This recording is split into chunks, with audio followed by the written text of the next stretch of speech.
Order, order. Welcome to the Treasury Select Committee on Tuesday the 14th of July 2026. We're here today to consider the Bank of England's Financial Stability Report, one of our regular sessions with the Governor. I'm delighted to welcome Andrew Bailey, the Governor of the Bank of England, who's joined by from my left to right, Randall Crosner, who's an external member of the Financial Policy Committee at the Bank, and Nathaniel Benjamin, who is Executive Director for Financial Stability and Strategy and Risk at the Bank of England, and Stephen Blythe, who's another external member of the Financial Policy Committee at the Bank.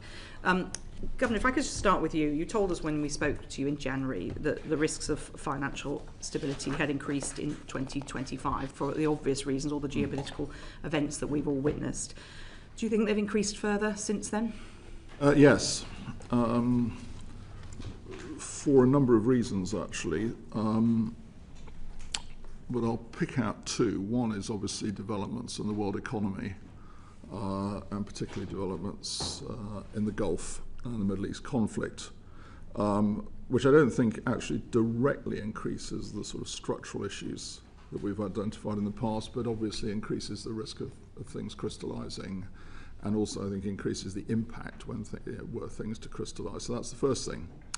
The second thing, which I have written to you about in the last week, is I would say is the big new development, which is the news on frontier AI and the cyber risk consequences of that. So I think, unfortunately, it's a sort of unambiguous yes to your question. Well, we'll come to AI in more detail later. Now, obviously, the conflict in the Middle East, we keep having a ceasefire, and then it's not a ceasefire. What's your prediction for how that's going to impact the long-term situation in the UK economy?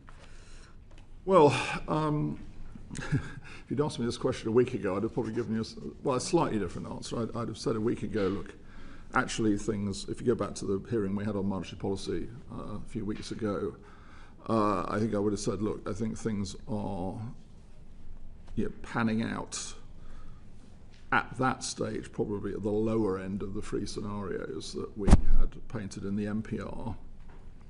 But I would have added the very strong caveat to that it seems to me that the situation remained unstable, and the sort of the ceasefire was fragile. Sadly, that's come to pass, obviously.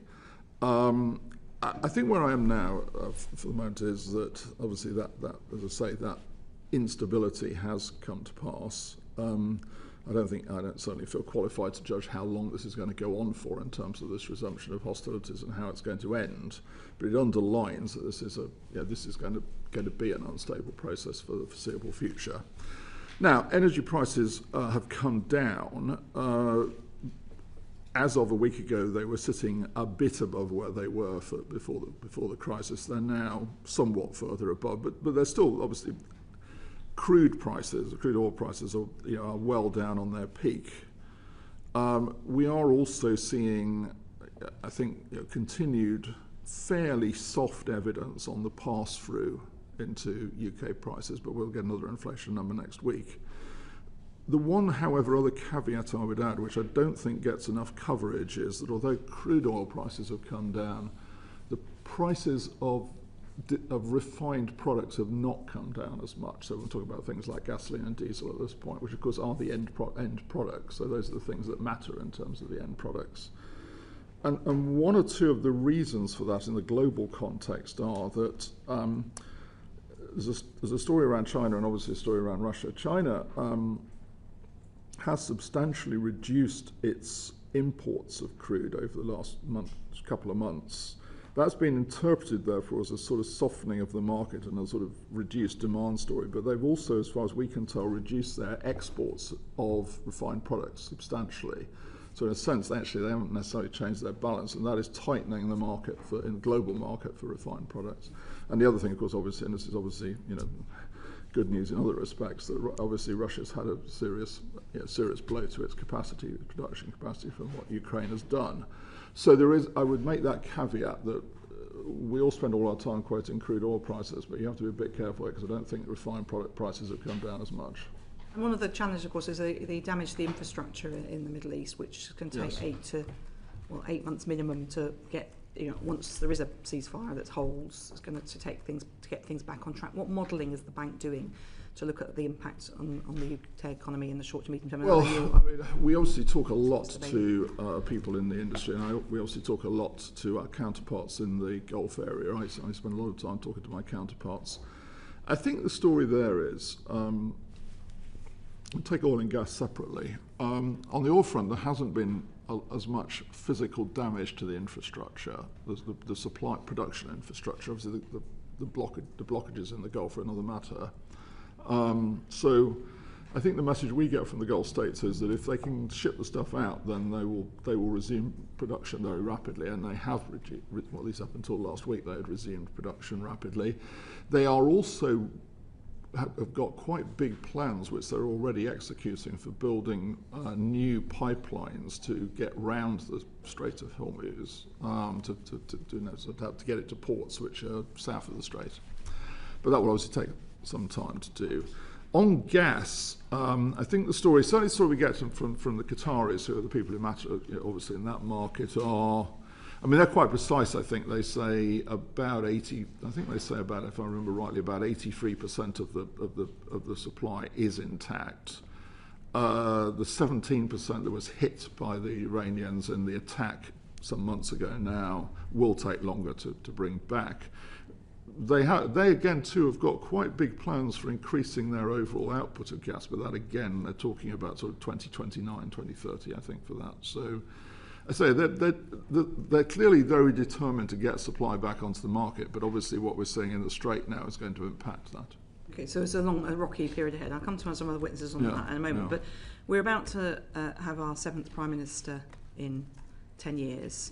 We've had a lot of change at the top there, so we're talking about internationally, but domestically, though, do you think those changes and all that upheaval is good for financial stability?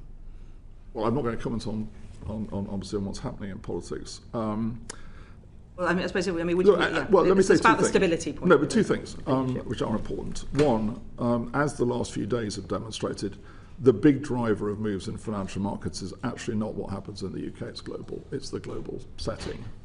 What I would say, however, is that I think what the evidence does indicate is that the UK situation is sort of supported by, on our side, obviously, monetary stability and financial stability, and I think on the other side is the fiscal framework. And obviously, you did see a bit of movement in markets briefly on the fiscal, on news on the fiscal framework, but that came back quite quickly.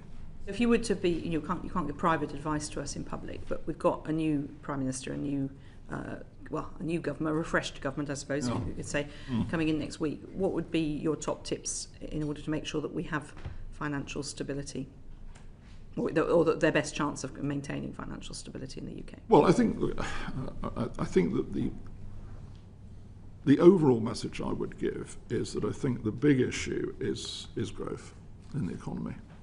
So I think we can do all we can on financial stability, and we'll come on to this no doubt. I do actually think there are signs of a very resilient financial system. We described them in the financial stability report, and in two respects. One is, I think for instance, the core banking system is resilient, and I'm sure we'll come on to discuss that. But also, when you look at debt levels in the economy, if you look at debt levels in both the household sector and the corporate sector, I mean, they are not stretched actually at the moment. So that's that gives us an underlying picture of resilience. What I think is much more challenging is that we've had low growth in the economy now for best part of probably 16, 17 years actually. This is not a story about any one government, by the way. This is a general story. It's not a political story in that sense, but it is a story about UK growth. I've made a number of speeches recently on this subject. I think it's important because it's the critical structural issue. And as far as I will, in a sense, go into fiscal policy, which is not far, what I have said is, look, it is interesting that if we did a simple, naive sort of counterfactual and said, imagine that we'd had the growth rate for the last 17 years that we had for the preceding period, which was a potential and actual growth rate around 2.5% a year. So we've been around 1.5 for the last 17. So imagine you add that 1% back in. you've got the same shocks. So you have exactly the same fiscal policy for every government, not changing fiscal policy. You've got the same shocks: COVID, Brexit, Ukraine, Gulf. They all happen. Where would we be, naively, where would we be today on debt, on the public sector debt level? It would be about, I think that number was about 10 percentage points lower. Now, therefore, you haven't sort of solved all problems, but I would argue, I think it would be a very different debate. Okay, that's very helpful. And one of there was a strong drive here in the UK for deregulation of the banking sector to promote growth. And you know, when we meet with those financial institutions, they're keen to see that and constantly stress that we're a long way from 2008. Yeah. Do you think that emphasis on deregulation and growth pose a risk for financial stability? Because sometimes that's the tension that's put to us by other people, that the bank is holding back growth because you don't want to see that deregulation. Is that a fair comment? My overall view on this is we will not get growth if we don't have financial stability. I mean, I think we can point to episodes in history which support that view. So financial stability and monetary stability are key underpinnings of growth.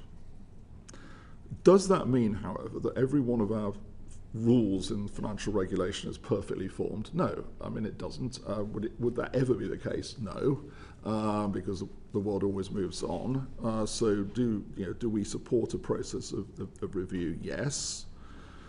I do think that where I do differ from some of the arguments that are put is, let's take the banking system, because it's important. You know, the key to actually the banking system supporting the economy is to have a system that is earning returns which more than cover its cost of capital, which means that they can invest their returns to support lending into the economy, and that is the best system we can have. I think after a long period of rebuilding capital in the banking system post the financial crisis, we actually are now in that situation. They earn more than their return on capital, and you can see that in the market numbers. You can see it in the price-to-book ratios. Therefore, it seems to me they have a choice they can make as to whether they reinvest earnings into their own business or they pay them back to shareholders, and that's a choice that should be made in the market. We were not in that position before. The reason I push back is that some of the debate I find, and you read the debate, it's as if we've got this sort of fixed amount of bank capital, and therefore we must sort of lighten regulation to allow it to sort of be spread around further. And it isn't fixed. It isn't fixed at all. I mean, I'd say a healthy banking system will earn its returns, and they can be reinvested into the economy. Okay, well, they've heard that. Mr. Krosner, from your perspective, let's take the look at the Fed. Does a wash-less Fed mean... What's it mean really for financial stability globally and in the UK? Do you think there's going to be any changes as a result? So Kevin Warsh and I went through our confirmation hearing together and to join the Fed, and we sat next to each other for years during the global financial crisis. So he has been battle tested in financial stability, and he's very aware of and sensitive to those issues. So I'm obviously, no one can guarantee that there will not be a financial crisis, but he is aware of and very sensitive to those issues. Obviously, there's a lot of change in financial regulation in the U.S. And a new proposal related to the Basel III endgame, which I think is providing much more effective regulation. And I think it's very important not to confuse effective regulation with deregulation. We want to make sure that regulations are effective, that they reach the financial stability goals, but also that banks can intermediate, that they can actually do lending, they can do what they're supposed to do in the economy. And I think that's the key motivation for what's going on at the Fed now in thinking about financial regulation. And I think from the more macro perspective, Kevin is going to be very much aware of those issues, is not going to want to do anything that is going to expose the time that he is at the Fed to a financial crisis. But of course, sometimes events overtake what one wants, and certainly when I was at the Fed, I had studied a lot about the 1930s. Ben Bernanke had said a lot about the 1930s. I don't think any of us thought we would be in a 30s-like crisis, but having studied that period, that was very helpful, and I think Kevin, as well as others who have been through that period, will make sure that we're best prepared and will be able to respond to try to minimize the damage if there is some sort of shock that causes a crisis. Thank you. That's very helpful from someone who's so close to Mr. Walsh. Jim Dixon. Thank you, Dame Meg. Just looking at other risks that we're facing at the moment, we're just at the end of or sort of in the middle of the third wave of extreme weather of this year. So clearly climate change is sort of front and centre for all of us on thinking about the way in which the country and the world is developing. Would you say that climate change is now a bigger risk than you'd previously estimated? I think when the Governor came to us previously, you said it was sort of one of a number of risks, obviously, but it had slightly receded in terms of the extent to which it was something that you had as one of our primary risks. Would you say the recent focus on climate change has changed your view on that at all? Well, I was making a relative point. Wasn't making a point about the absolute level of climate risk. I was making a relative point. I'm going back to the Chair's first question. To me, given what we've seen on, for instance, on frontier AI over the last few months, I sort of have to make that point again. I mean, look, I'm not a climate scientist myself, so I'm not going to venture an opinion on what we can conclude from what we've seen in the last few weeks. But we've obviously had Europe has had a very strong period of very hot weather. I think it does remind us that there are very clear risks from climate. Yeah. And either the Governor or other members of the panel, does the sort of climate change we're seeing, does it impact on financial institutions in a way that we should be taking notice of? Would anyone want to, Mr. Benjamin, perhaps? So the channels in which climate change affect financial stability haven't changed. They remain very present. They are risk to banks, they are risk to insurers, and they are risk to core markets from climate change. This hasn't changed, and part of our analysis is to gradually embed this analysis into the mainstream of how we test financial stability. And we've still got sort of strong teams of staff at the bank looking at those issues and understanding the analysis that you're talking about. Because I think the Governor, last time we spoke, you said there were now, and you accepted there were now fewer staff perhaps working on those issues, and that might indicate a sort of a kind of lesser emphasis on them, which was perhaps a bit concerning. No, again, I'll make this point. We have to actually, allocate our resources to reflect sort of the relative risks as well. And for instance, AI has come up the league table very rapidly. We'll come on to AI momentarily. Catherine West, MP. Thank you very much, Dame Meg. On the point of AI, what assessment has the bank done on the needs around water, particularly internationally, thinking of countries like Malaysia, where it's such a big part of the economy now, but the physical needs around water, etc., that will, if not handled correctly, could have an impact on economic stability. What assessment has the bank I'm not done sure. on that? I'm not sure we're the experts on that one particularly, to be honest. Mr. Benjamin? There's one aspect. It's always good to have an expert in your organisation. I'm not an expert either, but there is one aspect in which, and it is related to AI, in which the availability of water supply does affect those developments. It is we've all heard about the very large increases in the infrastructure of data centers that are being planned to develop AI capabilities. Those large data centers will require water supply in order to cool down the production line. The needs for water are large from that, and one of the questions are whether the water infrastructure will be sufficient to meet the needs for those developments at the pace that is currently embedded in the expectations of the markets. What assessment has the Bank of England done on the demand on the grid for AI in the UK, and what impact that might have on financial stability? If certain infrastructure projects don't go ahead, but AI is demanding that... Yeah, can I make 2 points? I mean, I think it comes back to this question of growth. So if, and I do subscribe to this view that, because I do think technology, I made this point about lower growth over the last sort of 17 years. I do think technology is part of this, because I think in the long run, technology is one of the drivers of growth. I think we'd probably globally been somewhat between sort of technology cycles. So we had the internet cycle, internet ICT cycle. I think the next cycle is likely to be some combination of AI and robotics. So I think this question about, grid capacity and data center capacity is relevant here in terms of supporting growth. The other point I'd make, actually, and this is a point I have to be honest, I'm not, not being an expert in this field, I hadn't appreciated until going around the country and talking to people who are closer to this, that there is also a question of what's called access to clean power supply. Now, I'm using clean in a slightly different context to the environmental point here. It's actually the quality of the power supply. In other words, the sort of having a sort of very high quality and very continuous power supply.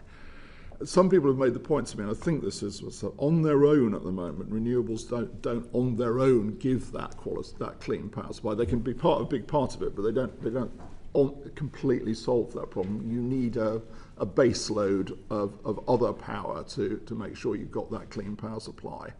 So again, I think in thinking of, and that's true for data centers. So I think thinking about that, then I think there does need to be thinking about how you ensure that we've got that mix of power supply. Thank you very much. John Glenn MP. Yes, can I turn to the decision to ease the leverage ratio by 0.2 percentage points? I want to try and understand the range of views that exist on this, because I understand that it appears to be a split decision, and the quote is, most judge that the benefits of the proposed changes outweigh the costs. It would be useful to understand what the range of views were, and how meaningful that range is in terms of decisions. We start with you, Governor. Yes, I'm happy to do that. Just to put it into context, I mean, I think the announcements we've made on the leverage ratio are, in my view, really about sort of cleaning up some of the issues around the leverage ratio. There was a particular issue where we'd made some changes back in 2019, which I think had created an anomaly, which was particularly affecting the large domestic banks. And that's important because they are the people who make, the highest proportion of loans into the UK economy, and it had left them facing a higher leverage requirement than was I think justified. So I think cleaning that point up was important. We have also, I think, increased the buffer usability in the leverage ratio, which I think also is important because it's exactly consistent with how we operate the risk-weighted ratio. Now, the one thing I would say is, of course, the risk-weighted regime and the leverage regime are not additive; they're parallel. Yep. That's important. So, we'd made some changes to the risk-weighted regime when we were here, and we talked about them in December. Yep. These are changes in the sort of the parallel regime. Now, the question, though, is this. So I think those things, for me, those things were all sensible things to do. The challenge we've got, this is why there's some quite important words in the announcement, which I'll come to, is that we've got an issue with leverage in another context, which is leverage in financial markets. We've talked about this, I think, at previous hearings in the context of particularly of government debt markets. What we've seen in the period since the last hearing and in recent months is also a growth in leverage in equity market leverage. So in hedge fund leverage in equity markets, also in leverage in exchange traded funds. So there's a further growth in that world. Now it's all leverage, but it's a different context for leverage. But these two things are connected in the sense that the banking system is the ultimate sort of provider of liquidity, and therefore there are exposures between these parts of the system. So I think the question that for me, the question that we rightly debated at length in the committee was: is the better way, if we think we need to do something in that market leverage regime, is it better to do it in the banking world or in the market world? Is it better to tackle this market leverage question in the market sort of regulation world, if you like, or in the banking regulation world? Now, my own view, it's a personal view, I think it's better to do it in the market world, but we've got to land that because we've put out some ideas, got mixed responses, I'm not surprised.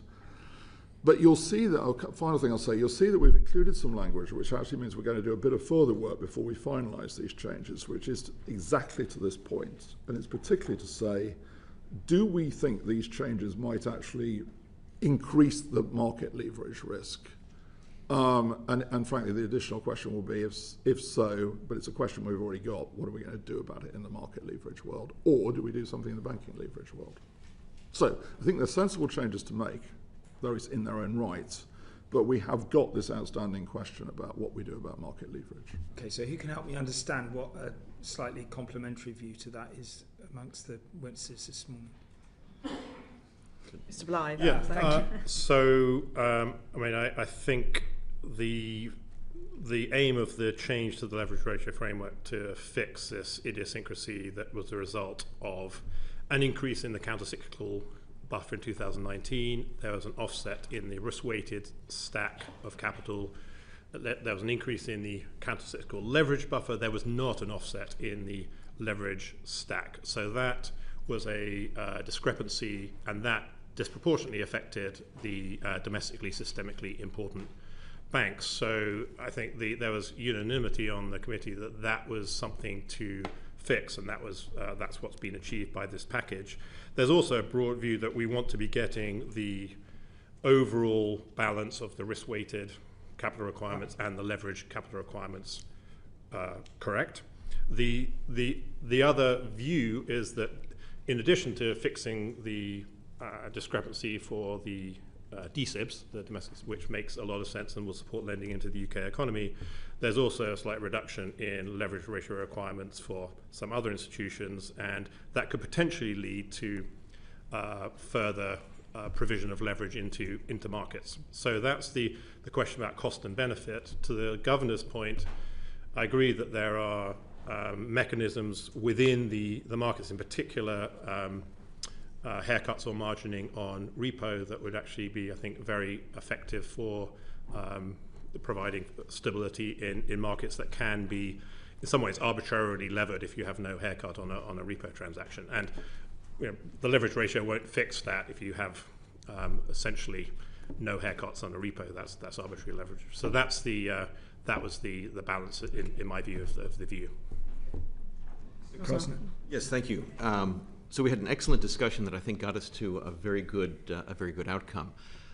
Exactly as the Governor and Stephen have said, key motivation was to sort of make the leverage ratio more effective and make sure that it's doing what we want it to do, which is to prevent excess leverage in the banking system. But I also believe that this is not the right tool to try to deal with market leverage. Things like haircuts or potentially centrally cleared transactions are the best way to try to deal with that. And so I think that what we were doing is trying to make sure that we had a lot of things that could be released in a crisis. Getting back to the previous question, that's a very effective way to try to make sure that banks can continue to intermediate during a crisis and provide both support in the crisis and more rapid recovery.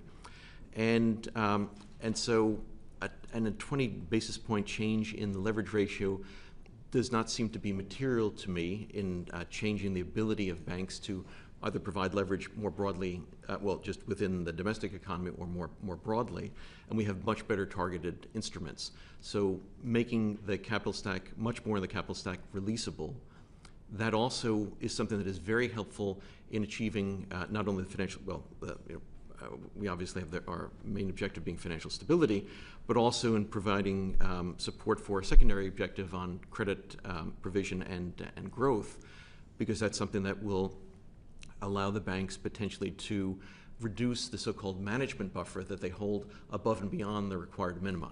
Now, of course, they're always going to hold something beyond that. They shouldn't be running right at the edge. But when there's a lack of predictability, when there's a lack of clarity about what is releasable, how much it has to be rebuilt, how that's going to operate, that leads them to hold a bigger buffer against that. And I think the approach that we've taken will help to reduce that.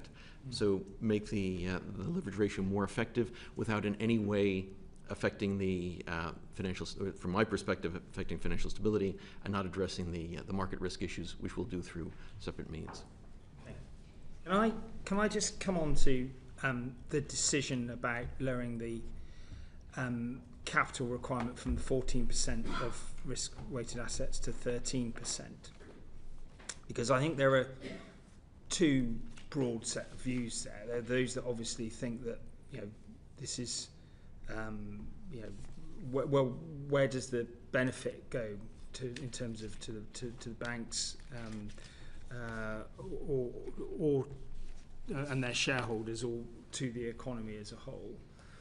But there's also, I think, still significant dissent amongst many banks over what is the actual net effect of this, because there are so many caveats that the notional 13% is never met because of all the different elements that go into it. And people then say, well, if you look at the bolder measures made in the US, we are not really getting to, there's still quite a margin between where we are in the consequence of this change and what is actually happening in other environments. How do you respond to those observations? Well, I would disagree that the US has taken bolder measures. I don't think they have, actually. I mean, the latest package they've announced is to implement Basel 3.1, which obviously we're doing as well. We've published a number of comparisons. We've actually, in the latest numbers, compared the leverage ratio comparisons. Their leverage ratio is actually higher for international banks. So I would disagree on that point that the US has done bolder things. Actually, I'd say the same about the euro area. I don't think they've done anything bolder than we have. Let me make 2 points. I think I just the first one is just to reinforce what Randy said, which is we know that banks maintain what they so-called management buffers above our requirements. And as Randy rightly said, there are reasons for doing that, which will be about how they run their businesses, and that's understandable. But I think what we've done is it will enable them to have more confidence to reduce those buffers, and certainly that's our aim. But second point, we actually included a diagram in the publication we made. We would like to see the buffer structure simplified. So if we're talking about bold things to do, it is too complicated at the moment. We would like, frankly, a single buffer and a single releasable buffer. The reason I think releasability is important is that the thing that I think banks always worry about, if we don't release buffers, and if we say to them, look, it's okay to go into your buffers, we won't get upset. They always come back and say, well, will you? So the stronger, they always say, look, the stronger thing is if you're prepared when conditions change to take the buffer away, I accept that there'll be a rebuilding process at some point further down the line. That's a stronger message. So we'd like to see that. And we'd like to see it simplified so there's only one of them. To do that, we need international agreement. The buffers are a product of the international structure, the Basel structure. Essentially, we are, and Sam Woods, when he was obviously with us, made speeches on this subject. We've been leaders in advocating that. We will keep working to get an international consensus to tackle the buffers. We're not quite there at the moment. But I think that's the bold thing that should be done, and to say we're strong supporters of doing it. But when banks look at what their effective situation is, they tell us that they never get to that amount because of all of those add-ins and overlays that actually occur. And so whilst I understand the aspiration to simplify and have a single buffer, if you like, the reality is that because of their hesitancy around the implications of not doing this in the right way, they don't, and the net effect is they end up holding more than they feel they ought to, and that is a persistent narrative that they bring to us, and members of this committee have had that drummed into them at private meetings recently. So I mean, you present a very sort of smooth and clear version of where you'd like to go, but the bottom line is operationally it isn't working like that right now. Can I just let's take that let's sort of pick that argument apart for a moment. Why do they say that? Well, there are at least three reasons I can think of. One, we've already covered, which is that they maintain so-called management buffers above what we require. That is their choice. But I recognise there are things that we can do to simplify the structure which might assist them to maintain smaller management buffers. I think they'll always have them, but they will have smaller ones. Randy touched on this. And I think what we've done is steps in that direction. But as I was just saying, I think the big step in that direction would be to move to the single buffer if we can get international agreement. That's the first thing. The second thing is, look, capital requirements will differ from bank to bank, partly because of what the business they do, And partly, I'm afraid, sometimes because they fail to demonstrate to us, the characteristics of running the business that we expect. So we do sometimes put add-ons in. This is in the PRA's world more than. Can you give an example of that? Well, yeah, if they show that they can't manage risk adequately, our supervisors can put on. And that is an active. Yes, that happens. Yeah. Right. Okay. The So other we should thing go back to the banks and. Yes. And okay. Yeah. That's doing our job. Look forward to having them. For I'm sorry, Mr. Benjamin's nodding. I wonder if Mr. Crossness, who's been. Get your act together. They all good risk management. If they're not doing good risk management, Yeah. they're not acting appropriately. Absolutely. I mean, they can also get higher capital requirements bank by bank because, for instance, they have greater concentrations of risk in particular activities. That's, again, a reflection of the risk they're taking. So that's the second point. And then the third point is sort of the fundamental one. I think many of them still think that 13 is too high. Now, I want to come back to points I made actually early on to the chair's question.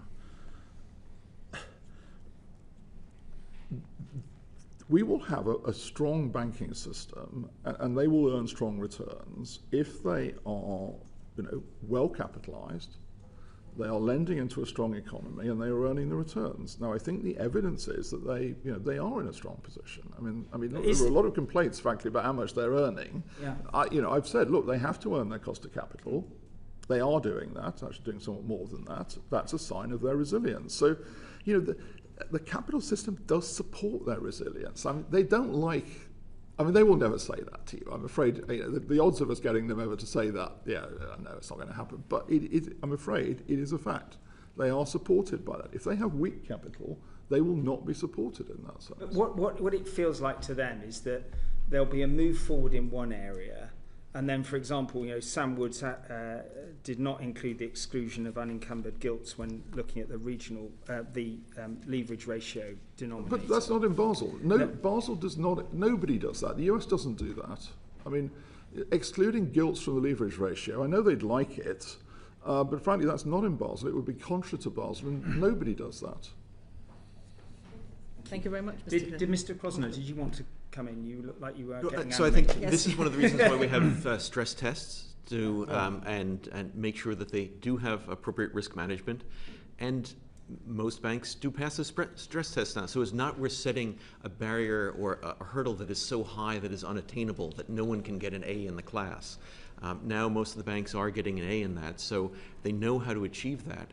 And I think it's completely appropriate that if they are taking undue risks, then they should have add-ons. Yeah. If they have processes in place and sufficient capital and appropriate risk management, then they are free from that. But the fact that major UK institutions have an effective requirement closer to 14.25% rather than 13% in reality is really just a function of them not operationalising risk management appropriately. Well, it will come down when Basel 3.1. I mean, part of this is that Basel 3.1 will reduce that. Because remember, when we went, it's work in progress. when we went from 14, look, when we went from 14 to 13, we were actually marrying up top down and bottom up. The FPC does top down, PRA does bottom up. The bottom up element is coming down, consistent with 14 to 13, and a good part of that is Basel 3.1, and that's why the FPC felt it was sensible to match the top down. Could I ask you, Mr. Crosno, about this? What the banks tell us about the apparent gap with the US that the governor pushed back on. I mean, what some of them have said to us is that the UK banks now face a 190 base point capital premium compared to the US competitors. Now, you can dispute the quantum of that, but do you recognise anything like that, or any meaningful difference between the US and the UK? Many different ways to calculate those sorts of comparisons. Yeah, and that's how you sort of get out of jail on this subject. Yes. And also, one of the challenges also is that just accounting is very different for like what are considered bank assets. And so that becomes a challenge to do the international comparisons. I think we've been trying to undertake a review to and obviously what we put into our reports is looking at international comparisons. The UK is a major global financial center, and it has to be competitive. And I think we very much take that into account. I'm very cognizant of that and bring that into the discussions. But then when we get into the specifics, where there's 190 basis points or minus 10 basis points, that becomes a bit more of an art than a science. Do you think we'll ever get to a point where it will be apples and apples, and you can make a reasonable comparison, and we'll stop receiving all these representations from the banks? It might be worth, Nat may want to come in, because we published, obviously, in December, a detailed, I think the most detailed comparison. Yeah. You've looked at the feedback that we've had, which is where they make these points to us. That's right, and there has been a range of feedback coming from different, absolutely different sides, so I think the fact is that with the package we have now set out, this brings in line UK capital requirements with requirements in other jurisdictions, and in a way that is consistent with the analysis that we did and consistent with the feedback we received on this point. I think the other point to note is often US banks, so I used to supervise US banks, the US banks also hold internal management buffer above their regulatory requirement, actually much more than some of the UK banks, and yet that doesn't have a detriment to their earnings or their profitability. And there's a sort of a just very briefly. We also hear this in the US, the international comparisons. The US banks always feel that they are being unfairly gold-plated.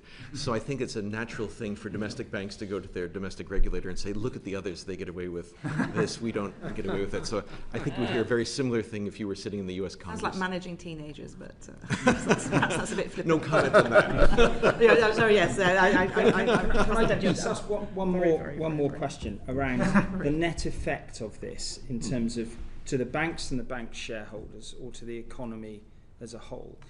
And in terms of the narrative that they bring to us is that if they can actually get access to more money to lend to grow the economy, yet we see our banks doing quite well in these circumstances. Yes. Do you have any views then on how we should review the performance of banks financially and the impact on the economy and what they do with the freedom they've got? Well, let me come back to what I said at the beginning.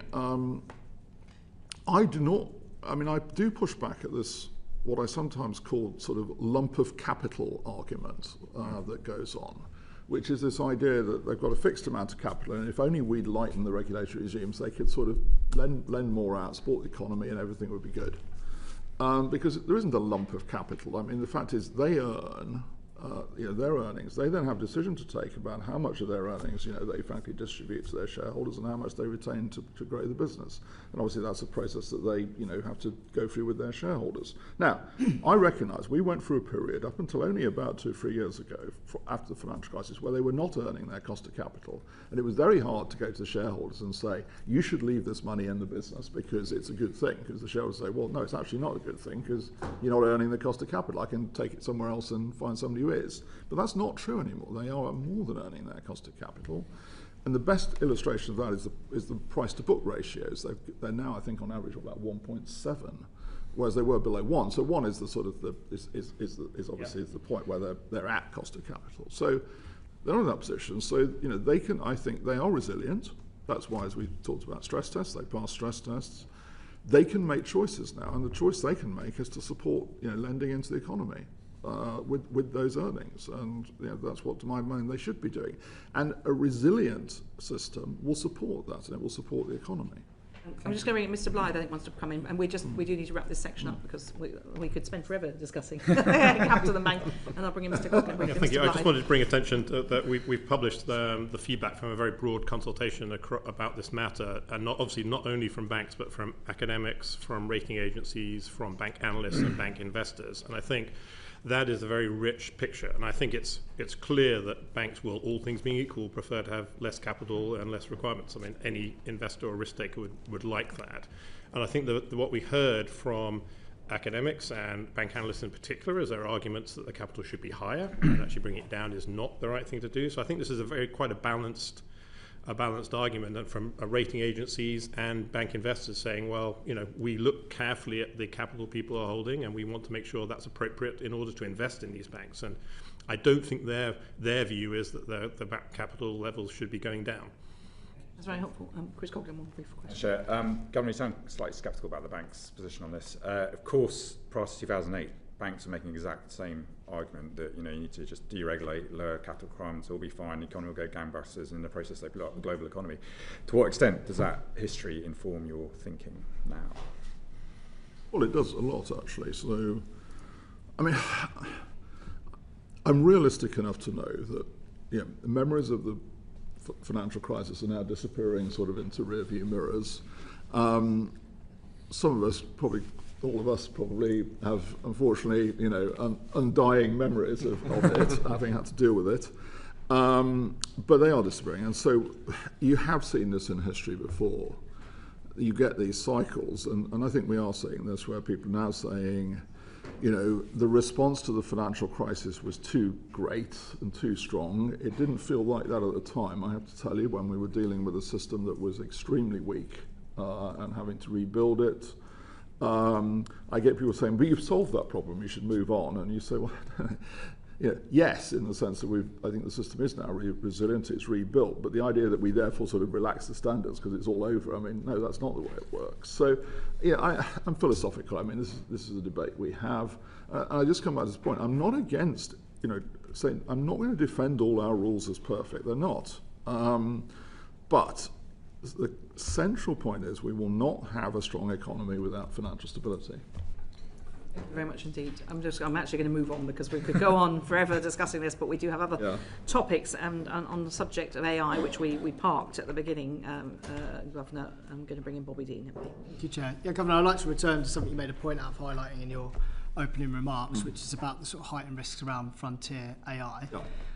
I think critics will say, I told you so, when the discussion started talking about AI a few years ago, and it was kind of levelled down as another risk to manage, and now you're saying that it's grown much faster than you anticipated. So what is it that you didn't foresee previously? Well, it's not just us. I mean, if you talk to the people who run, Anthropic, OpenAI, they will tell you that the advance that they've seen in these models in the course of the last months has been much faster than they expected.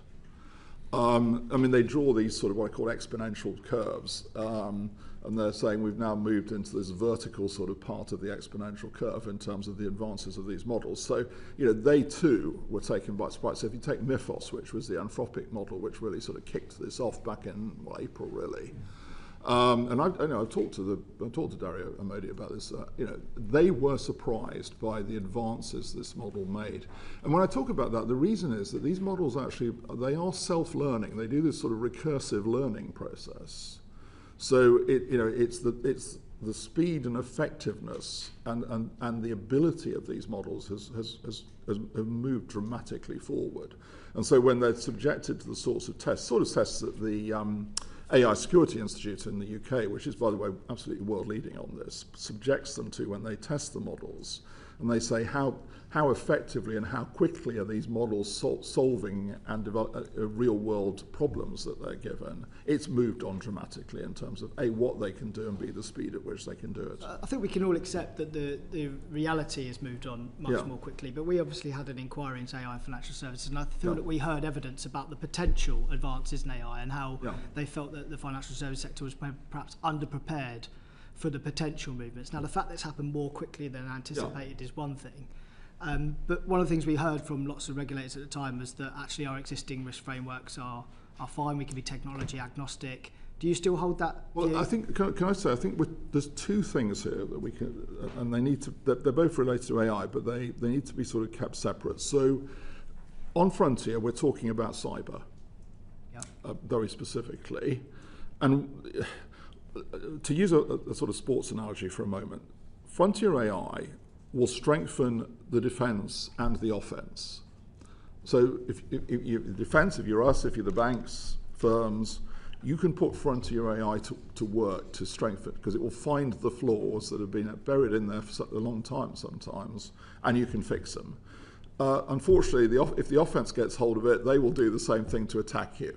And obviously, the whole thing at the moment is can we make sure that the defence gets strengthened, effectively before the offence, and that's getting much more challenging. The second thing, which I think you're referring to, is equally important, but this is how banks use AI. So no, we're not talking about cyber here. We're talking about how they use it and the risks that come with that. That's equally important. And I think your report was very helpful and very good in this respect. We are very actively engaged on that subject too. I think the one banks are. I think my sense is banks are using. We're all using AI a lot more. I mean that's a truism, but the banks are using it a lot more. Where I think it's still more talk than actuality is things like agentic trading systems, setting up your own agents. And I think that's right, because I think there are some very big questions still to be answered about how that world actually would work. For instance, I mean, the one thing, I'm not a lawyer, but the thing that strikes me is if you have an agentic trading system as a bank, and going back to Frontier AI for a moment, I mean, what Frontier AI demonstrates is that the recursive learning capacity of these systems means that they actually develop their own abilities. And as my colleague Sarah Breeden has said, but we don't invent this. We get this from the firms who are developing it. They learn to cheat and they learn to lie. I'm sad to say. Where do they learn that from? Well, it's partly inherent in them and partly because they're trained on a data of past experiences, and they cover things up. Now, if you've established an agent, you've got to be very clear where the legal liability rests in all of this. So I think there are things that will need to be resolved before that world really develops. Mr. Benjamin, if I could turn to you, and we might want to continue with the Governor's World Cup analogy about attack v defence. What are firms' current access to these frontier models? Presumably they're on the defensive side of this equation. So how is their defence? So I mean, the financial sector generally has been putting a lot of focus on these things, and what is happening at the moment is firms are in the process of testing those type of capabilities on their own system. So the big risk that comes with frontier AI development is the speed at which weaknesses in IT estates can be identified, and therefore what that means for patching and the speed at which software upgrades need to be made. So this is the work that is happening. Andrew mentioned earlier things that give the edge to the attackers versus things that give the edge to the defenders. One of the key aspects is the speed at which those capabilities become accessible to the attackers. They are typically accessible before to the defenders. So this buys them time, in a sense, to identify those weaknesses, those vulnerabilities, and to prepare for much faster patching. Because another risk is that the moments when software are upgraded are also the moments where there are greater risk of disruption, of IT disruptions internally, not because of an attack, but because of the effect of the upgrade itself. So this is the work that is happening within the banks and within large firms at the moment to get them prepared to this new state of the world. We've been talking about risks in the abstract. Could you describe to us what the impact would be if, say, the attack got there first? To a standard financial firm institution, if there was... Well, there are two ways cyber tends to manifest itself. One is those who want to disrupt systems, and then often there's a blackmail effectively, and then the other is stealing information. Those are the two things that can go on. And as Nat was saying, I mean, what we're finding, or what is being found, is that flaws that have existed in very core pieces of software in the world. And this, by the way, I mean, the financial systems are just a subset of this. Obviously, it goes across the whole shooting match, as it were, that have often been there for a very long time, can be discovered by these systems and can be discovered quite quickly.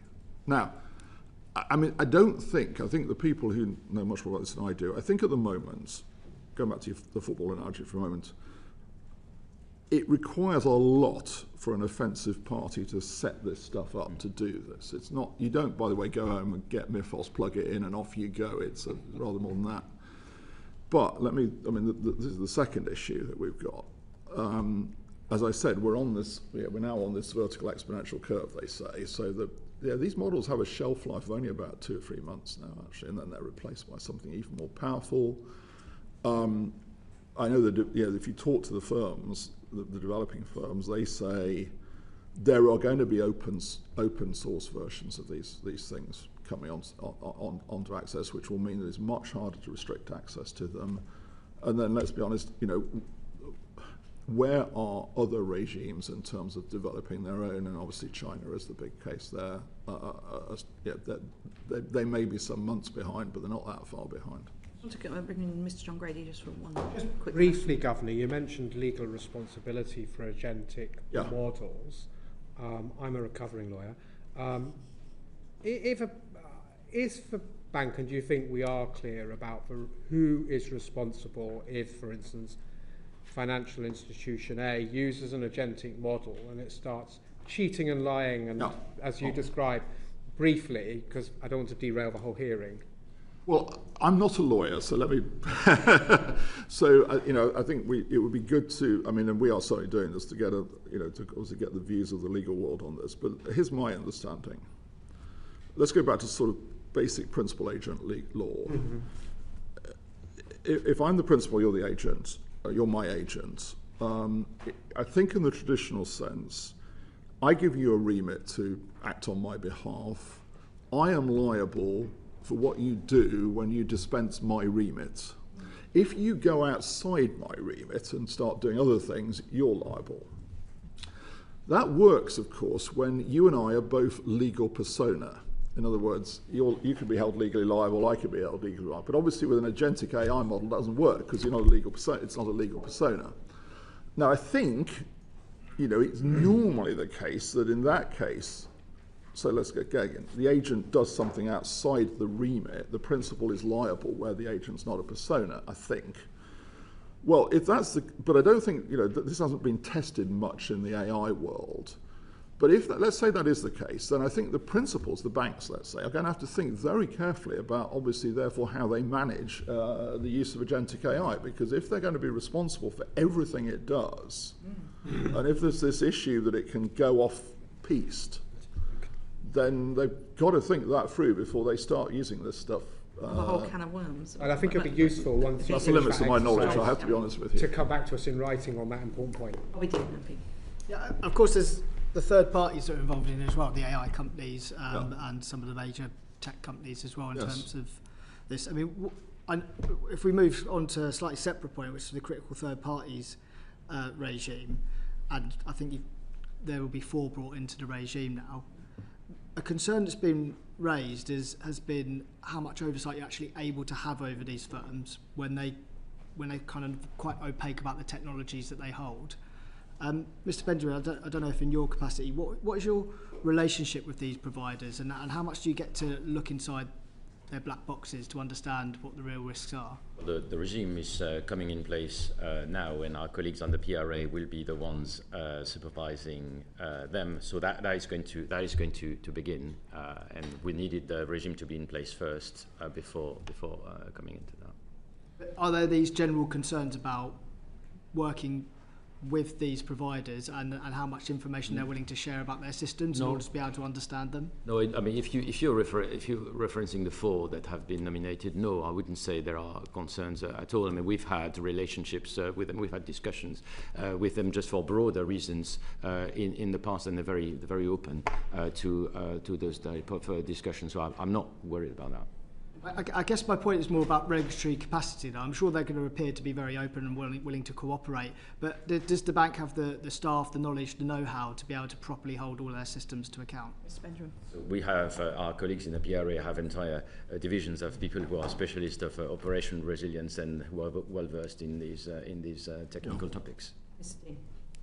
Okay, I'm going to move on to a slightly different threat that's still related to AI, and perhaps Mr. Blythe, you can speak to us about this, which is growing concerns about the threat of an AI bubble and the impacts that could have. The easy comparison is that of the dot-com bubble. Are the risks similar or worse? I mean, it's a good comparison in terms of the level of concentration and heightened valuations. And I think, especially in equity markets, I think there are a number of elements here. First is that the continued growth in or increase in equity valuations, especially in AI stocks, has been coincident with very strong earnings. But the current valuations are predicated on a very optimistic future earnings path. So it's not clear that it's necessarily a bubble, but it is, in our estimation and the bank's estimation, based on quite an optimistic path going forward. So if earnings aren't realized along that optimistic path, then there could be a significant repricing of AI equities. On that point, can I put to you, I think it was JP Morgan's report where they said something like $650 billion worth of revenue per year would be needed to get a reasonable return. And they also remarked on some of the sort of physical limitations in ever being able to achieve that kind of revenue because of, we talked about water supply earlier and data centres and other sort of physical infrastructure. Is that something you recognise? Do you think that actually, as things stand, the returns required are actually physically impossible to get at?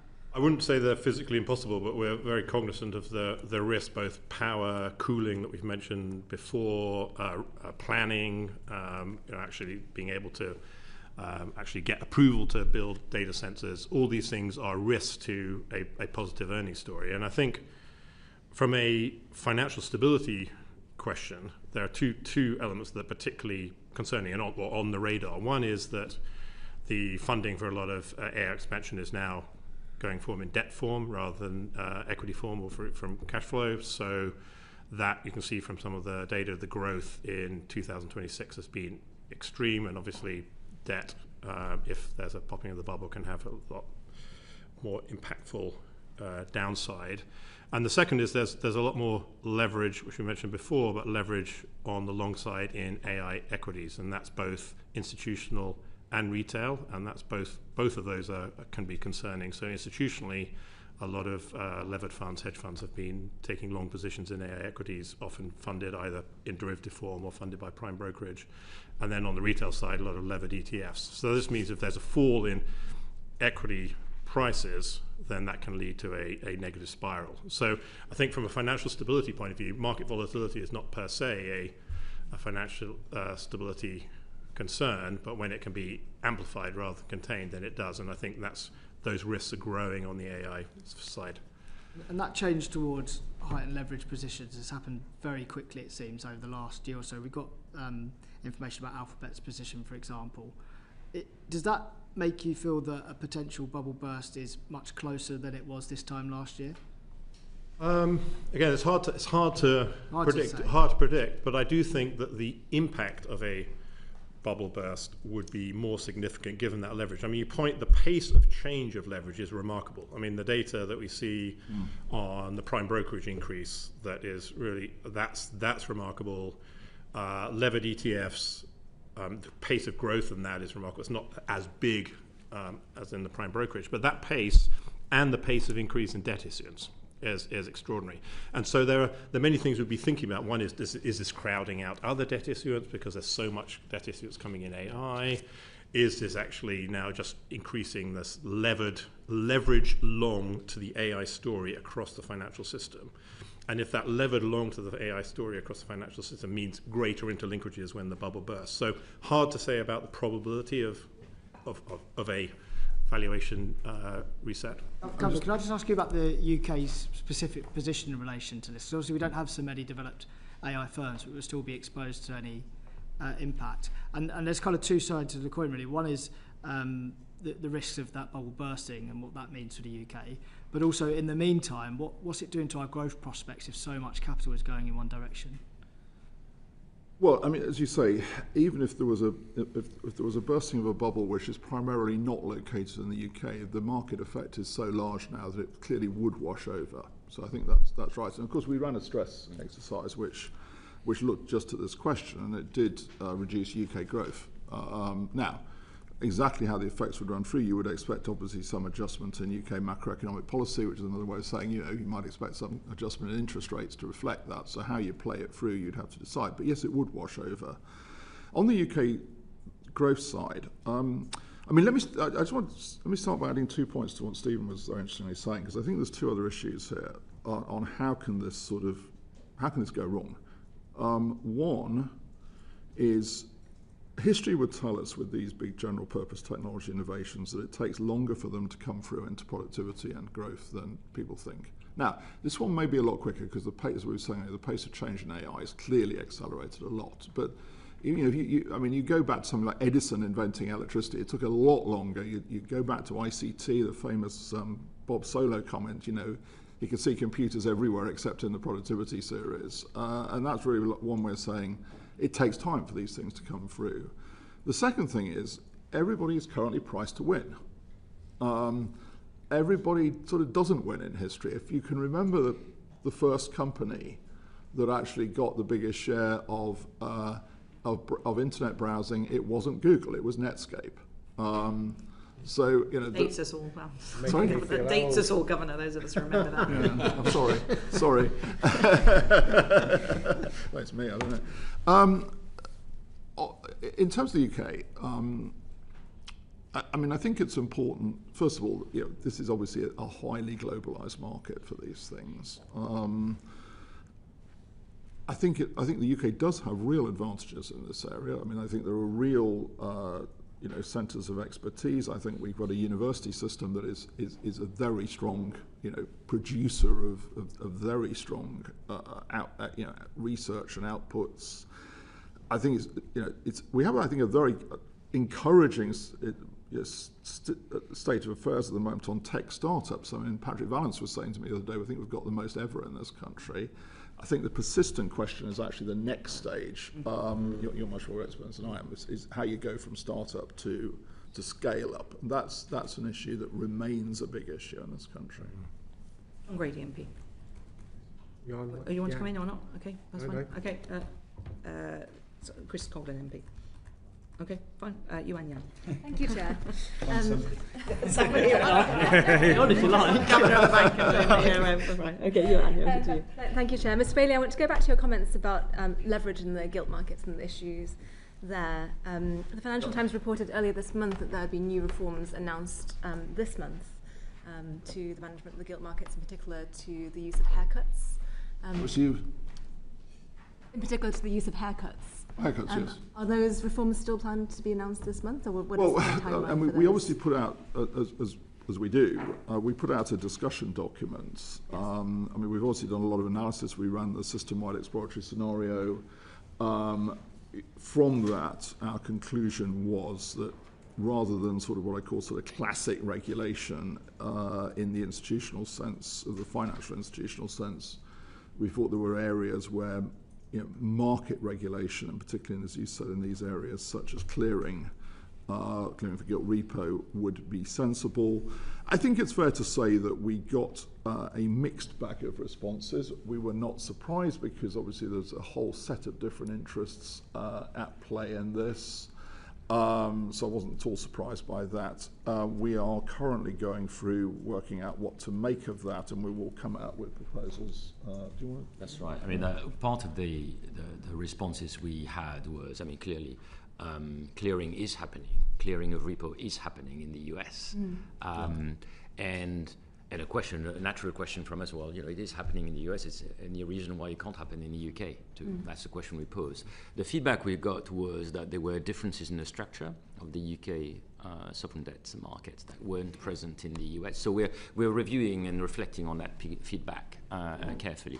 But I would say the option of doing nothing on that front isn't really an option. It's important. Markets have been much more resilient than they used to be. That is a good thing. We've gone through a lot of shocks. That is a very positive thing. But that resilience has to be locked into the structure of those markets. Yeah. If I could make one really big point here, and it's not a point that necessarily sits easily, but we've seen, obviously, we've said before, fundamental change in market structure in recent years. But by the way, in other government debt markets as well, so the UK is not alone in this respect. It has enabled, I would argue, a lot more government debt to be issued. Let's be honest. But it's created a more leveraged and arguably fragile market structure as a result of it. So we've got to come to terms with all aspects of this, frankly, because there are some difficult issues in there. And what is the timeline, Mr. Benjamin, for those future reforms to be? So we're in the process of evaluating the feedback, reflecting on the feedback we received. We will provide an update on our thinking here as part of our Q4 financial stability report. So that is the next step. And that will be an update on the thinking rather than the announcement of new measures. So these things will take time. Okay. So In the discussion paper you mentioned before on September 2025, enhancing the resilience of the gilt repo market, you launched that in collaboration with other agencies such as the DMO and the FCA and the Treasury, and also the market participants, because of course management of the gilt market falls between all of those different agencies. So do you plan in drawing out those reforms, in setting out those reforms, to continue working in that collaborative manner? How will you consult with those agencies? Mr. Benjamin. We're working together with these colleagues on an ongoing basis. This is not a new thing, and those are issues we discuss very collaboratively with our colleagues in other agencies. Yeah. So will it be a kind of combined decision of those agencies, or will it be a bank decision? How does that? Well, ultimately, in terms of who has the power to implement specific decisions, this will depend on the nature of the measures, but these will be things we discuss together. Yeah. I hope we can come to a consensus on it. Okay. Great. And I want to go to the most controversial of the measures, which is the haircut on gilt repo, which Mr. Blythe, you mentioned earlier, I think. Am I right in thinking that you're on the pro side of such a measure? Well, I mean, I think I mentioned actually in my hearing when you were appointing me that when I was traded a lot of repo and traded a lot of on the buy side, and obviously all things being equal, I'd rather have no haircut and be able to get unlimited leverage, but with a and I think I mean, and I think I would speak for every hedge fund every hedge fund manager. Why would I? Because obviously that if there's even a small haircut, that might increase my cost marginally. However, from a financial stability point of view, and in the round, I think it's a very important thing to be looking at that there's some minimum haircut on gilt repo seems to me entirely appropriate. I don't think that would impact actually on the functioning or the ability of the market to function appropriately and be resilient to shocks. So yes, I'd be on that side. Appropriately calibrated, of course, because yeah. What would you say to your former colleagues who responded to your discussion paper saying that this might backfire because it may raise funding costs and reduce gilt market liquidity? Yeah, I mean, I think that's a very effective lobbying argument, because anything that says, and I would obviously make that same argument were in the seat. However, I think we should not be... Obviously an inspired appointment. Obviously we should... I don't think we should be allowing unlimited leverage in the gilt market in order to maintain a certain level of levered hedge fund return. I mean, if one has slightly higher capital, that might mean that hedge fund returns are slightly lower. That does not mean that funding costs would go up. That does not mean the market is less liquid. It would just mean that hedge fund levered returns are slightly lower, and I think that's probably the right place for the cost in the system. I mean, is a big concern here the lack of quantitative evidence on each side of this argument, as outlined in the discussion paper? I think it's certainly as the governor said, the market has shifted. The market structure for gilts has shifted, and in particular as the defined benefit pension funds have become less of a demand, and also as real money asset managers, insurance companies, etc., have bought their duration in gilt markets through futures. Yeah. So we have a particular structure. It doesn't just in the UK market and the US market, where the buyers of the cash gilts against the futures are hedge funds, and that's financed by this repo market. So we have a particular case here, but I don't think there's evidence that would be disrupted in any particular way by having an appropriately calibrated repo haircut.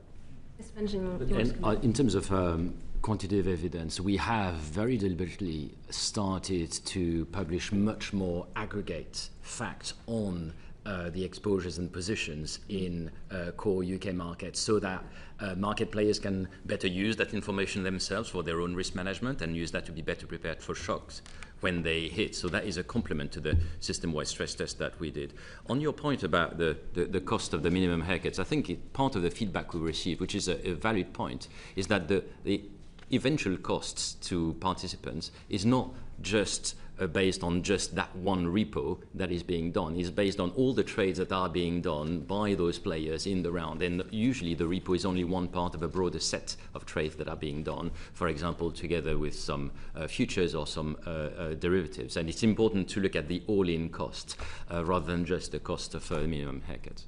Thank you. And Mr. Bailey, finally on this point, the chief economist at Handelsbanken has written a note describing that the underlying problem here is the loss of a stable investor base in gilts, and all of the issues that you're now seeing with leverage is one manifestation of the underlying problem. So is there work being done in the bank or across government to look at how to increase the domestic or retail participation in the UK gilt market? Well, I think the issue there is, there's two parts to this. One, it's all about pension funds, but there's two parts to this. One, we have seen what I would call, because of the profile of the population, we've seen what I call a maturing of particularly defined benefit pension funds. In other words, their age profile of them is coming to a point where they're not going to be natural buyers of longer dated government debt, which is why the DMO has reduced the duration of its issuance, because that natural source of demand, which actually was a very good thing, it was sustaining longer maturities and longer duration in the UK government debt market is naturally falling away. And you can't do anything, and that's a structural point. You can't sort of somehow replace that. It's a function of the population to a great extent. So that's the first point. And the second point is one obviously we've also discussed, I know, a number of times in the past, which is, and Mr. Glenn and I did a lot of work in the past on this, is of course we also want to see a greater share of pension fund investment going into the real economy. So we are, again, there's a number of big moving parts to this story.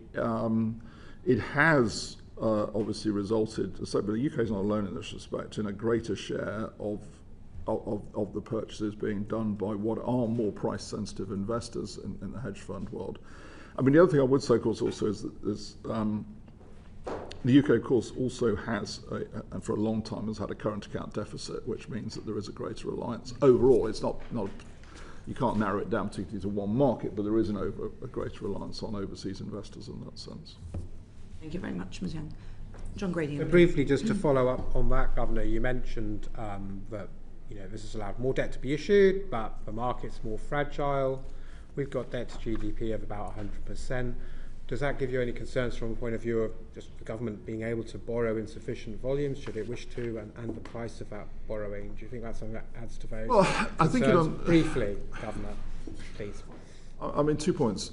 It underlines the points I made early on to one of the Chair's questions, which is on the question the Chair asked me about UK politics. And I said, look, I'm not going to comment on UK politics, but a point I did make was that I think the fiscal framework and the fiscal rules, and again, it's not a point particularly about this government, it's been true in previous cases, are an important underpinning of that. So I think you can see that in the response to the gilt market. You see in the response to the gilt market to the last budget, actually, which was favourable because there's a commitment to, in a sense, stabilising the debt ratio. So that's the first point. The fiscal rules are important in that sense. Now, the OBR, as you probably know, has published its, I think, it's very helpful, but not entirely reassuring structural fiscal outlooks, which is the long-term fiscal outlook, which obviously it does point to a situation which is going to mean there are more pressures. And I think we've got, at least three structural headwinds we're going against. One, and again, they're not unique to the UK by any means. One is, as I said, the ageing population, which I don't think gets enough consideration in this respect, and is going to go on because obviously that's baked in, as it were, and sort of use an analogy. Two, obviously, another subject that's much in the news, the defence dividends. The post-Cold War defence dividend is over and it's turned around. And the third one we discussed earlier is climate change. Now, if you think about all of those, I always say, I think if we had one of those at any given moment in time, we would be saying, well, we've got this big issue to deal with. We've actually got three of them. Thank you very much, Governor. Just moving on to market-based finance. Mr. Krosner, in your appointment hearing in January 2023, you told this committee that the data is just not there on private credit and market-based finance for non-bank sector. Do you think the system-wide exploratory scenario is answering that data question so that we better understand the riskiness of the non-bank sector and the UK's exposure? I'm really glad that you asked that. I think this is an important first step. I don't think we have all of the data. We are making a lot of progress by doing something like the Suez. It really is world leading. Other countries are now doing things like that to try to gather this kind of data. The positive is that the market participants are excited about this because they're also getting data that they didn't have. This helps them to understand which trades might be very crowded, how correlation might come in a crisis or during pressure. And so that's how we get cooperation with these SWES exercises. So we're not there, but this is, I think, a very important step in the right direction. And Mr. Benjamin, you want to come in, so... Yes, I mean, if I can add, I mean, to run this point, we have had very good collaborative engagement on a voluntary basis from all the major players in the private market ecosystem, many of which are headquartered overseas. And through that engagement, we have obtained what is quite a unique data set on these exposures for the first time. So that is a very meaningful progress that we have here. And already we have published in our financial stability report what we found just as a result of that data set without yet applying the shock to it, which is very useful to have. So it's a first. Is there anyone who hasn't participated in this on the market side, but you would have liked to have participated? We have coverage of all the major players. Everyone has said yes. And Mr. Blythe, just thinking about saves you to ask 2 exam questions, which I might be copying from the governor. 2 questions. Does everyone properly understand the interconnections between private credit and other parts of the system? And the second question is, do the people who own it understand the characteristic of the things they own? So far, with the progress made with this exercise, do you feel those kind of exam questions are getting closer to being answered? Yeah, I mean, I've been really pleasantly impressed by the amount of, the amount of engagement, and to Randy's point, the large majority of capital providers and the asset managers and the capital providers are international. So this really has to be done on a voluntary basis, and the fact that there's a lot of willingness to, I think a lot of willingness participants is actually a testament to the credibility of the previous SWES and the credibility of the bank staff in carrying this out. So I've spoken to a number of people in the US in particular who are pretty interested in what we're doing. The question about do people understand the interlinkages between private credit and other markets, I think it's still an open question. I think everybody in that market wants to understand those interlinkages. I think this exercise is doing a very good job of asking the questions, are you sure?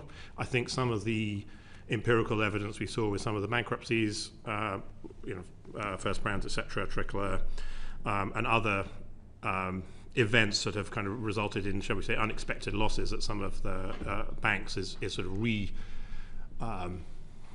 re-raising that question that perhaps people don't understand those linkages as well as they could. And it's not entirely straightforward. I do think this SWES is a very important exercise to think about the interlinkages between, obviously, the ultimate capital providers, the asset managers, loans they may get from banks, the ultimate corporates, their relationships with banks, etc. Mapping that out is very useful. Governor, I expect you to want to add something anyway, but do you think, given the growth in private markets compared to the banking sector over the last, say, 20 years, do you think we're all giving enough weight to this sector as opposed to having long conversations, rightly so, not criticism of John, Mr. Glenn, but about buffers and so on? Do you think we need to be actually shifting our weight to focusing on this sector more internationally with your colleagues? I mean, so let me put my other hat on for a moment. I'll speak as chair of the Global Financial Stability Board for a moment. I mean, it's interesting when you look at the agenda of the FSB over, I don't know, the last 5 years, it has shifted substantially towards into the non-bank world, into this world we're now talking about.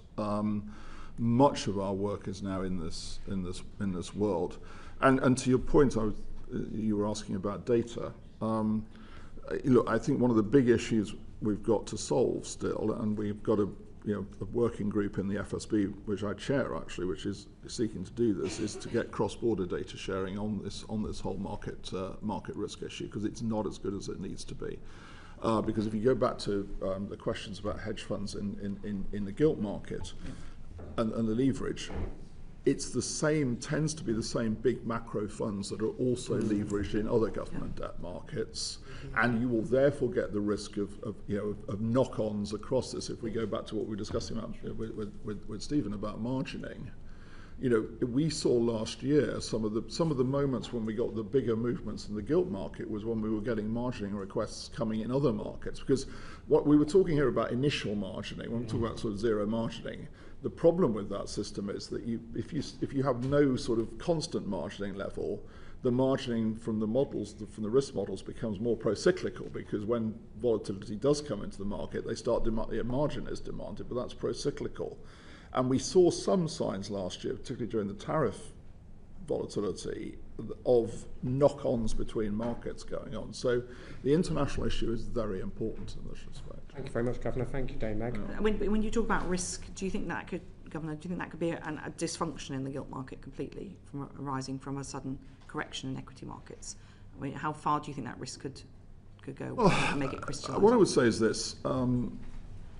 We've obviously had volatility in the gilt market during the course of this year, caused by events mainly in the Gulf, and the market has been resilient to it. So we've had functioning markets throughout. We've had markets that have stood up and been resilient. So I think it's important not to be too sort of, in a sense, sort of too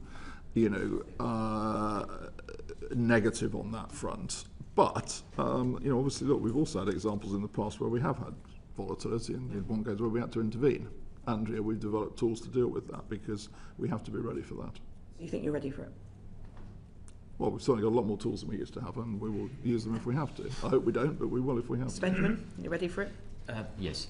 But that's great confidence. That's what. If you sit next to the boss, you've got to say that. Yes, that's If I may, one point I wanted to add to the question of this pivot from banks to non-banks to market-based finance. This has been very much reflected in the type of stress tests that we run. So we no longer just run stress tests as our banks and insurers. We start to run those market-wide stress tests, like the first Suez, now the private market Suez, because of that shift in the provision of finance across the financial sector. Okay. But despite that shift, there's sometimes story that banks are no longer involved. That is not the case. Banks are still very involved, because they are by far the major providers of leverage to the non-bank world. That is the case for private markets, and it is the case for hedge funds. So they're still very involved. Thank you. Can I just add to Mr. Reedy's point? I think that balance, the balance between continuing to focus on banks and looking at private markets is a very important one, because I would not want to hyper-correct into all this risk has gone out of the banking system. It has not. There is risk in private markets. It is less easy to get data. We are doing more work on that, but actually maintaining focus on the banks, which obviously are the deposit holders, I think is still extremely important.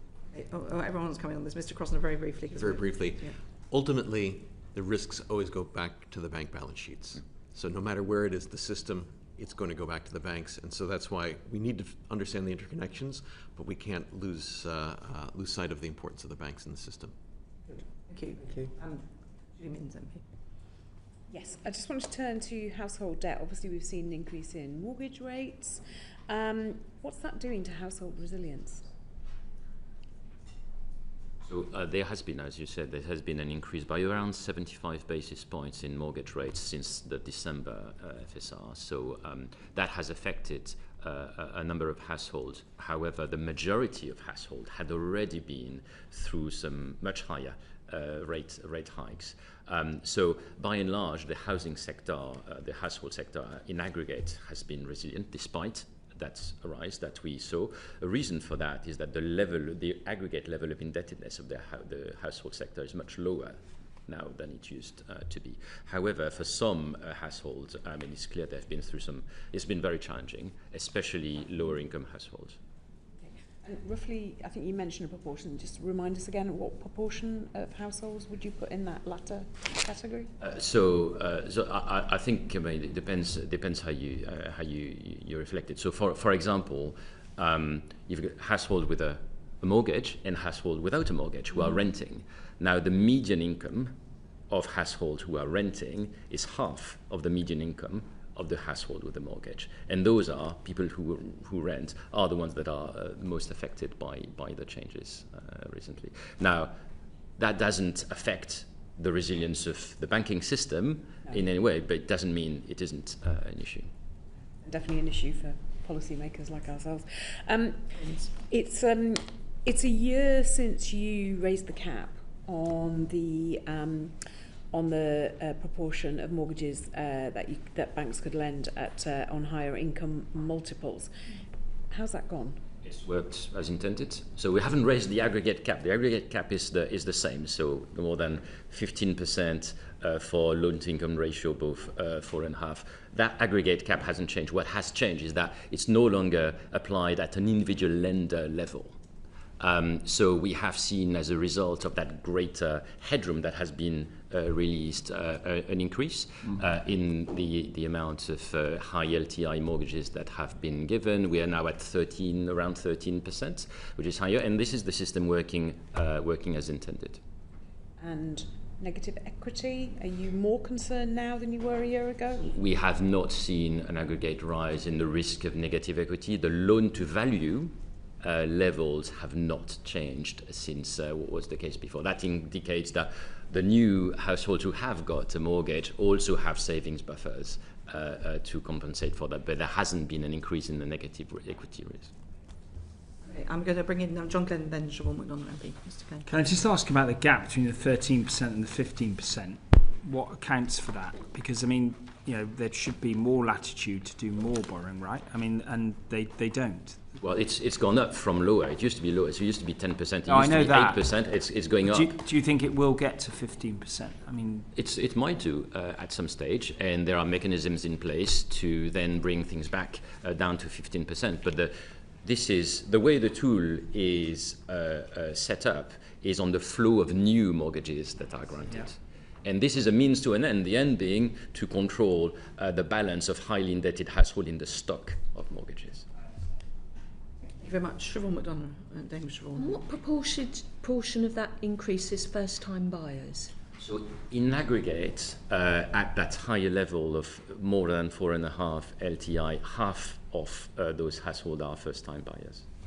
And given that the 15% is across all lenders, as I understand, given that there is only about 6 companies control 80% of mortgage lending, do the kind of smaller, more innovative building societies who look to assist first-time buyers get a bit battered around by the changes in the borrowing rules of those bigger companies? So we have had smaller firms also apply for that possibility to leave that. So I wouldn't say so. This has also supported their own ability to extend lending to those higher LTI households, not just. I don't think we've had small building societies saying they've been squeezed out. I don't pick that up. No.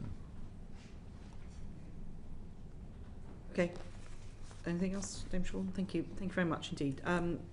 Jim Dixon, MP. Thank you, Dame Meg. So just back to the core banking sector and what are the sort of risks that face that sector in terms of your assessment. Would you say it's the geopolitical tensions we've talked about, the AI bubble, exposure to non-banks, or anything else? What would be the sort of the key things that would be on the radar for that sector? Perhaps Governor and then Mr. Benjamin.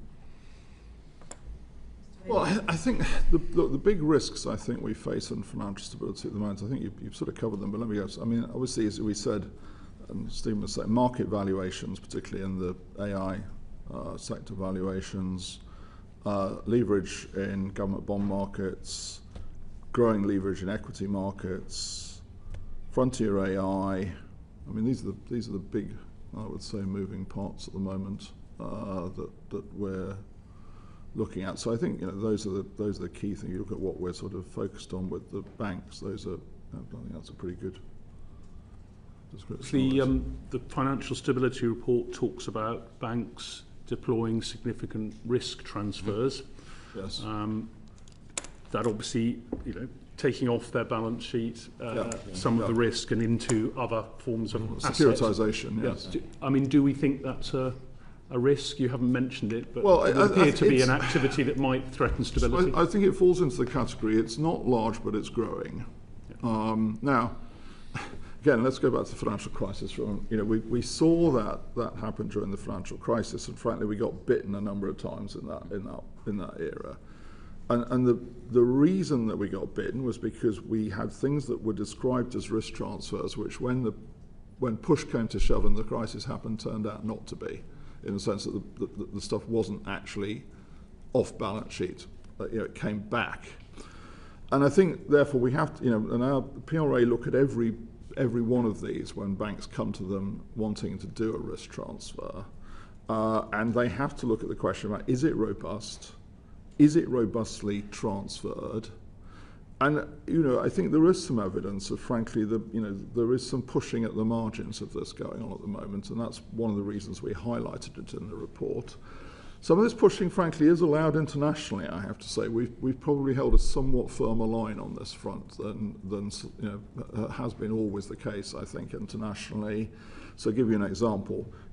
When you're securitizing and the risk is going off to a counterparty, to another party, but you've still got the economic assets, has your relationship with the counterparty been adequately, in a sense, secured? We tend to call it, is it funded, in the sense, have you got pre-positioned assets that will fund it, or are you going on basically a promise from the counterparty? And we are seeing a bit of stretching going on, not so much here but elsewhere of the second thing growing. So this falls into the category. It's not the biggest thing, but it's something I think we have to be, we are very alert to. Do you think it's growing?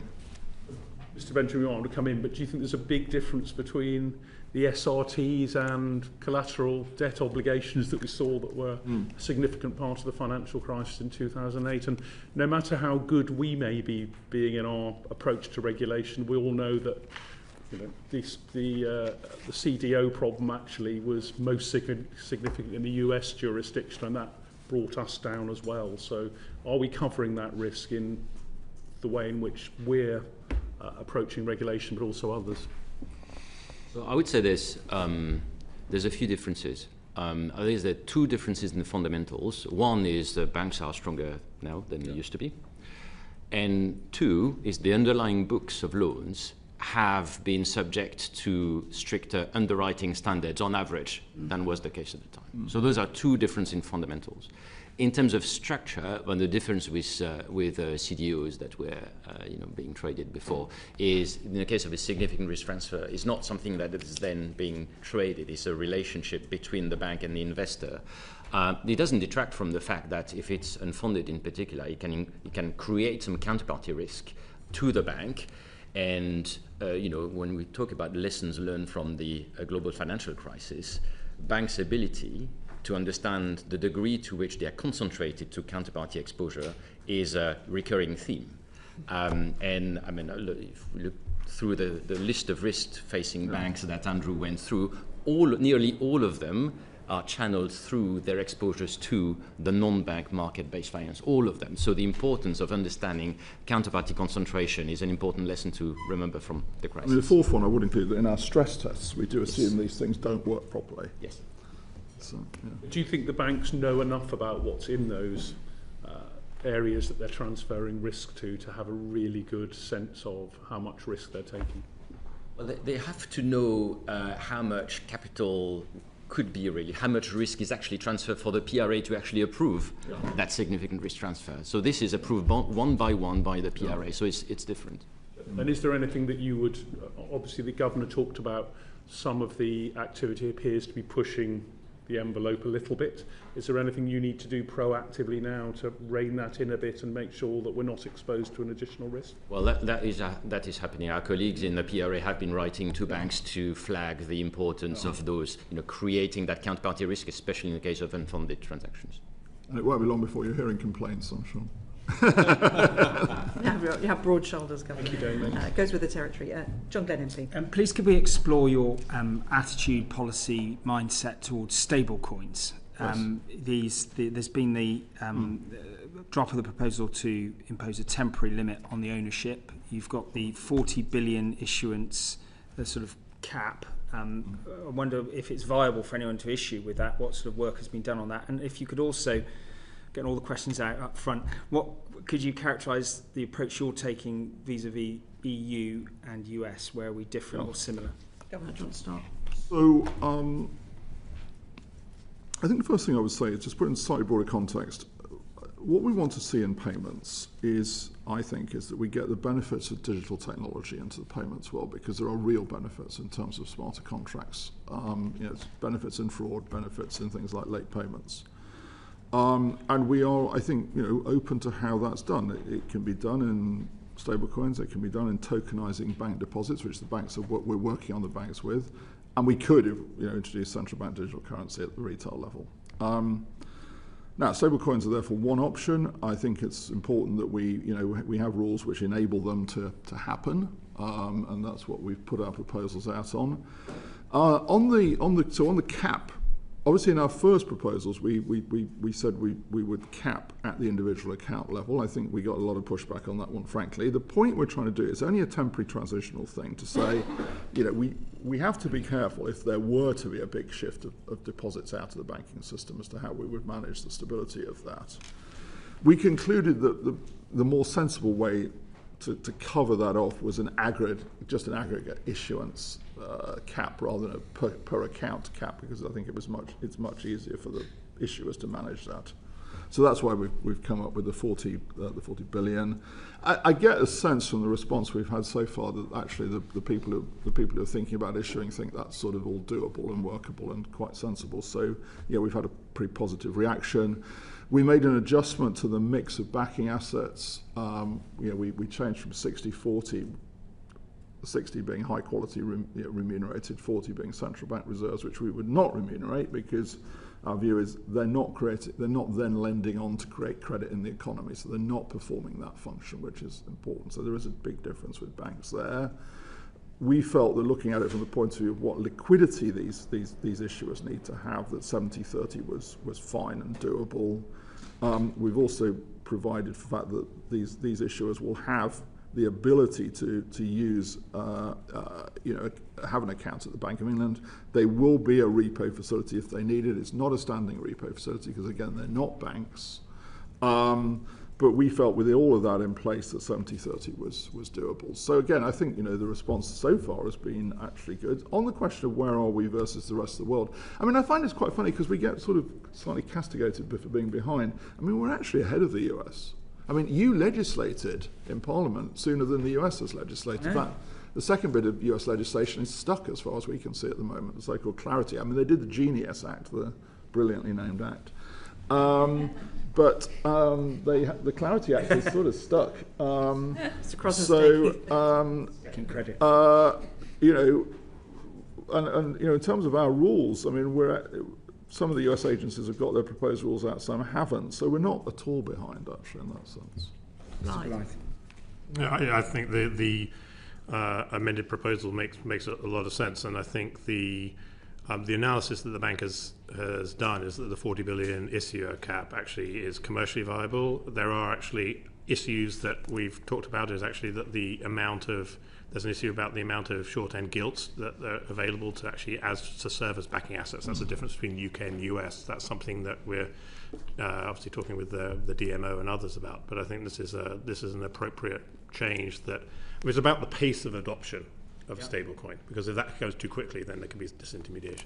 Okay, and could I, Mr. Krosner, please come in. On the US, I just want to underscore what the governor said. We did pass the Genius Act last year, but there has continued to be an ongoing discussion about remuneration and whether there will be and in what form remuneration will occur. So we really haven't implemented yet. One of the things that really is quite different about the UK regime is that 30% that has a direct access to the Bank of England, which is, I think, a real differentiator, because one, it allows the bank to monitor on a tick-by-tick basis if money is flowing out very quickly. And so we know that there'll be at least 30% cushion that's there in case there is a so-called run that occurs, and that will have it'd be much less likely to have a big disruption in the market because of monitoring that. So I think that's a very important distinction. And if I could turn to crypto as well, we're told that in the US there are emerging fears that community banks are issuing loans to farmers, and that's threatened by the flow of those funds to crypto assets. Can you make an assessment of what would happen? Could that happen over here? And what the potential is for the growth in crypto assets in terms of the bank's monetary policy and financial policy being rendered less effective in those circumstances. How are you seeing this at the moment? I mean, I draw a distinction, which I think you'll probably point to as well, between stablecoins and crypto. Yes. I think it's important. Stablecoins, I always say, look, they purport to be money, therefore, they need to meet the test of money. But as Nat was saying, access to us means that what goes with us holding them to the standard of money is that we give them also what they need from us to be money. And the absolute fundamental point about money is that it has assured nominal value. So if you're going to use it in payments, you and I know if we're making a payment that my pound is equal to your pound. We don't need to worry about that. Crypto isn't like that. I mean, crypto does not have assured value. That's the key difference. So it's a very different animal in that sense, and the banking. But that sort of by stealth, the destabilizing effect of higher volumes of crypto in the bank in the financial system. Yeah. How do you respond to the? Well, I mean, on the point of, I don't know precisely what the system is in US community banks. The Basel, I mean, we follow the Basel rules. The Basel rules are very strict. In fact, arguably, many people say too strict on the treatment of crypto. But they do, I think, you fair to say, act to limit the banks' holdings of crypto. That's right. At the moment, the links between the world of crypto and the core of the financial system are not deep at all. We're monitoring that very closely, but the links are not deep. Yeah. Now, what I do think is, I've heard one or two cases in the US where crypto firms have got banking licenses. I think there's one or two cases I've heard about. So there is that is not the case here. No. Okay. Thank you very much. Thank you. Can I thank our witnesses very much indeed for their time. We've had an interesting discussion, a long discussion about the capital rules and banks and whether the balance is right. A lot of discussion about the risks posed by AI and the pace at which this is moving, and the challenge for regulators and firms of keeping up with the risks involved. So there's a lot of food for thought there. And also we discussed the accumulation of investment in AI and whether this is affecting growth in other sectors and what might happen if the bubble bursts, among other interesting topics today. Always an interesting session. So can I thank our witnesses very much indeed. That's the Governor of the Bank of England, Andrew Bailey, Nathaniel Benjamin, who's the Executive Director for Financial Stability and Strategy and Risk at the bank, and the two external members of the Financial Policy Committee, Randall Krosner and Stephen Blythe. The transcript of this session will be available on the website uncorrected in the next couple of days. Thank you to our colleagues at Hansard and thank you to our colleagues at Bowtie for the broadcasting. Order. Order.